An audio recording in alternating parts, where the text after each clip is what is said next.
this event would not be a success without your support. To run off the VPET Connex 2017, we would like to invite Dr. Carrie Yao, Executive Director of the Vocational Training Council of Hong Kong, to give the closing remarks. Dr. Yao joined the government in 1977 and retired as Permanent Secretary for Home Affairs in 2010. In 2013, she was appointed as Executive Director of the Vocational Training Council.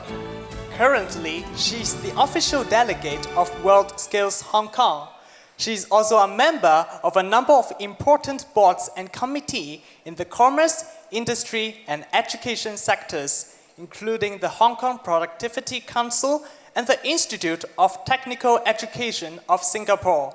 Dr. Yao, please. Thank you.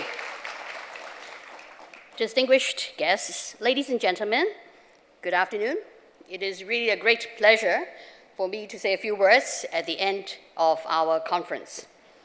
This international conference on vocational and professional education and training is, we may claim, that one of the largest in Hong Kong. The last one was held many years ago, so I'm glad that you're all here to support us. I want to thank you all for your participation. And on behalf of the organizers, the Education Bureau, and the Vocational Training Council, I would like to extend our most sincere gratitude to the joint efforts of all the participating leaders, experts, guests, representatives, and students. As the conference ends, I believe we all have agreed that vocational education and professional education and training provides a foundation for growth and a major driver for economic and social development. During these 2 days, we had in-depth discussions and dialogues on key issues very dear to our heart related to VPET. Leaders and experts from higher education institutions and industries from around the world had shared their latest updates on development in VPET in their respective countries, their best practices, and also have bring home the message, the importance of STEM education. VPET holds the key to our future. In fact, one of the speakers say it's the master key to our social development. Today, skills development for employability, or VPET per se, is high on the agenda of policymakers in education. And countries around the world are stepping up efforts and have made major strides on VPET developments. At his keynote speech, Professor Andrei Schleicher has emphasized the importance of skills development, and you hear a lot about skills in this conference. To quote him, he says, "Skills change lives and have an increasing impact on labor market outcomes and social participation." And if you remember, he also says, skills contribute to economic prosperity and social cohesion. In the G20 summit held last year in Hangzhou, leaders agreed on an initiative to promote quality apprenticeships in recognition of the importance of skills of the workforce. In the World Economic Forum on Latin America held earlier this year, governments and country leaders have expressed that skills have become the global currency of 21st century economies. And a number of developing countries have launched apprenticeships and dual education programs. Although apprenticeship and skills training is not new in many of the countries like the UK or Australia, but just to cite these two countries, they are now extending training opportunities with higher level apprenticeships to address their nation's manpower needs. All of these show the strong commitment of each government on VPET. If I may just repeat what the Chief Executive has said yesterday, but it's worth mentioning again. what is our local scene? What is the situation like in Hong Kong? In 2014, the Hong Kong government sets out a policy on promoting and strengthening vocational training and education. And we used to call VET, or TVET. But with the big report coming out, we have rebranded it. We now call it vocational professional education and training, reminding the community that skills training is the pathway to grooming professionals of tomorrow. In strengthening VPET, the government provides a subsidy to VTC for the Earn and Learn scheme, enabling our students to be trained at the workplace.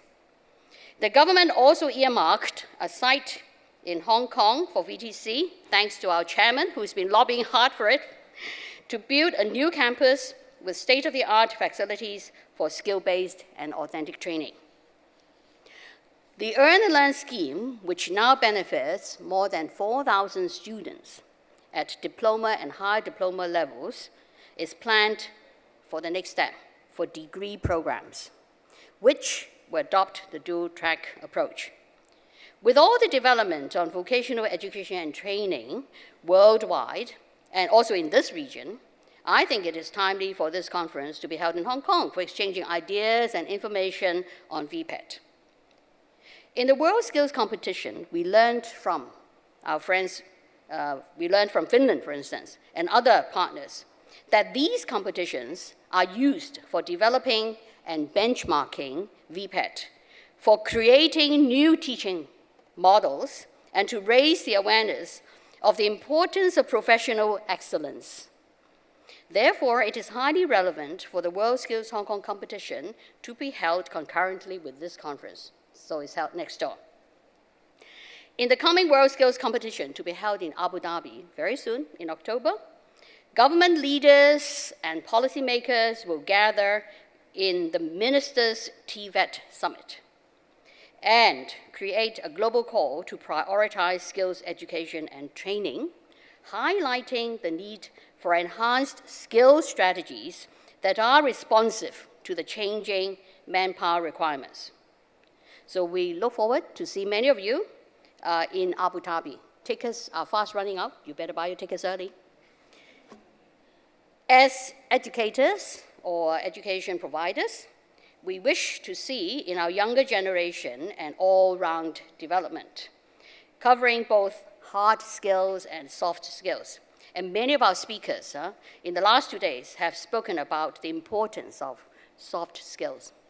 And I also want to share with, I just want to echo what Professor Jung has just mentioned, that we also wish to see in them the ability to integrate modern technology and ideas. We want to see in them creativity, innovation, critical thinking, and above all, a global outlook, because they will be the global workforce in future. And to this end, therefore, we actively promote STEM education, and one highlight of the World Skills Hong Kong competition has been the International STEM Students Forum. The International STEM Students Forum, held next door today, is an excellent opportunity for students from VTC and many other countries to share their ideas.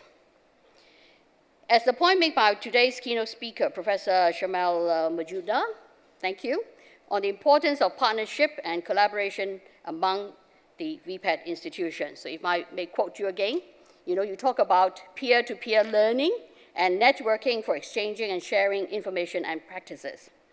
And to quote, you also reckons that networking and partnership are the new strategic resources in the sustainable development goals era.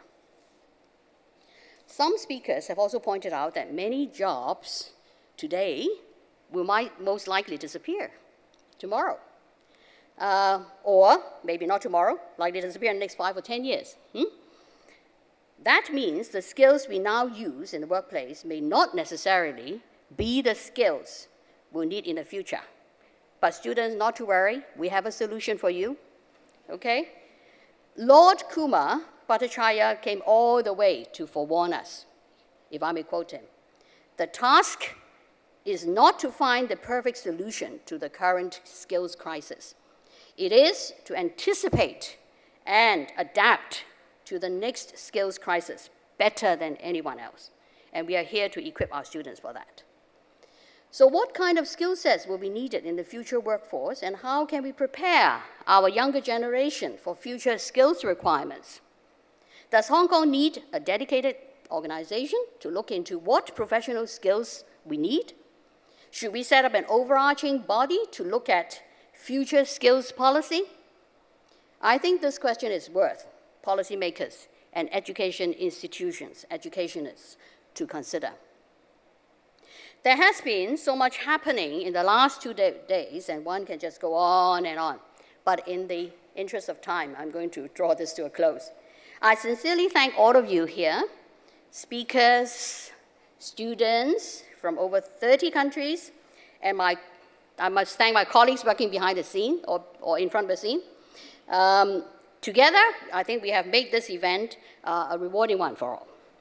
And above all, I must thank you, our guests, for coming all the way to give VTC the support, and indeed giving us the privilege and honor to use this event as a platform for our students to perform and to excel before you. As you can see, we do employ or deploy a lot of students to be student ambassadors or even to be MCs and helpers. And indeed, the stage is for our students to build up their confidence, to try out their communication skills, and to have hands-on experience talking to our guests, and try to extend the hospitality to people from different nationalities, different backgrounds. So I just hope that they have done well. But anyway, it's a worthwhile experience for all, and do enjoy the rest of your stay in Hong Kong, and let's stay in touch. And thank you once again for your coming to support us. Thank you.